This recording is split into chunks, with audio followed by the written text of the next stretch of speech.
Hi friends, good evening. నేను ఈరోజు చెప్పదలుచుకుంది ఏంటంటే, విమానం ఎగిరేటప్పుడు ఆకాశంలో అంత ఎత్తులో వెనకాల తెల్లంటి గీతలు ఏర్పడుతుండేమాట. అది కాంట్రైల్స్ అని చెప్పి ఇంగ్లీష్లో అంటారన్నమాట. అంటే కండెన్సేషన్ ట్రయల్స్. అవి ఏర్పడడానికి గల కారణం ఏమిటి? రెండోది, అది అన్ని విమానాలకు ఏర్పడవు, కొన్నింటికి ఏర్పడుతుందన్నమాట. అది ఎందుకని చెప్పి ఈ వీడియోలో చెప్తానమాట. ఫస్ట్, అది ఏర్పడడానికి గల కారణం, విమానం అనేది 35,000 అడుగుల ఎత్తులో ఫ్లై చేస్తుంటుందన్నమాట. అది చేసేటప్పుడు ఆ విమానం బయట ఉన్నటువంటి వాతావరణంలో గాలి అంటే అనేక వాయువుల ఒక మిశ్రమం అన్నమాట. అది చాలా చల్లగా ఉంటుంది. -40 నుంచి -60°C టెంపరేచర్ ఉంటుందన్నమాట. అక్కడ ప్రెషర్ కూడా 1/4 ఉంటుంది. With comparison to the sea level pressure compare చేస్తే 1/4 ఉంటుంది అన్నమాట. అటువంటి సిచ్యువేషన్లో అంటే కొద్దిగా మనం వాటర్ వేస్తే వితిన్ సెకండ్స్లో ఐస్ కింద తయారైపోతుంది అన్నమాట. అంత చల్లగా ఉంటుంది వాతావరణం. అంత వాతావరణంలోని విమానం ఇంజిన్ అనేది ఆ ఫ్యూల్ బర్న్ చేసి బయటికి వదిలినటువంటి పొగ, ఆ పొగ కూడా కొన్ని గ్యాసెస్ ఉంటాయి.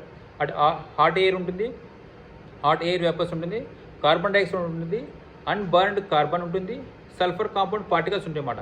ఈ గ్యాసెస్ అనేవి అంత చల్లటి వాతావరణంతో స్ట్రైక్ అవి చిన్న చిన్న ఐస్ క్రిస్టల్ కింద కన్వర్ట్ అవుతాయి అన్నమాట. ఆ కన్వర్ట్ అయిన తర్వాత అది సన్లైట్ తగిలి ఆ రిఫ్లెక్ట్ అయ్యి లైట్ అనేది స్కాటర్డ్ అయ్యి మన వైట్ పవర్ కింద కనిపిస్తుంది అన్నమాట. ఇది రీజన్ అన్నమాట. ఇది కొన్ని విమానాలకి చాలా తక్కువ కనిపిస్తుంది, కొన్ని విమానాలకు చాలా ఎక్కువ పొగ కనిపిస్తుంది అన్నమాట.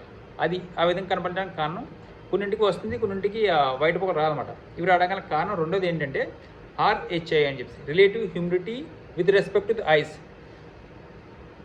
అవి చెప్తున్నమాట.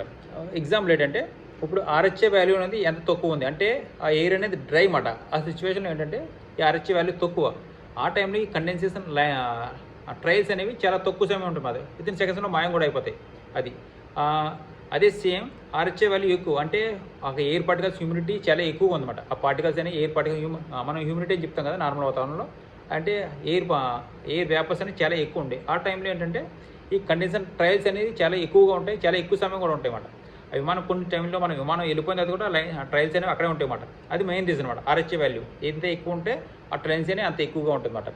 ఎక్కడైతే ఎంత తక్కువ మాయిపోతే RHI వాల్యూ చాలా తక్కువ అన్నమాట. అక్కడ డ్రై ఎయిర్ అన్నమాట. అంత హ్యూమిడిటీ ఉన్న ఎయిర్ చాలా తక్కువగా ఉంటుంది అన్నమాట. అది మాట reason. Thank you so much. జై హింద్.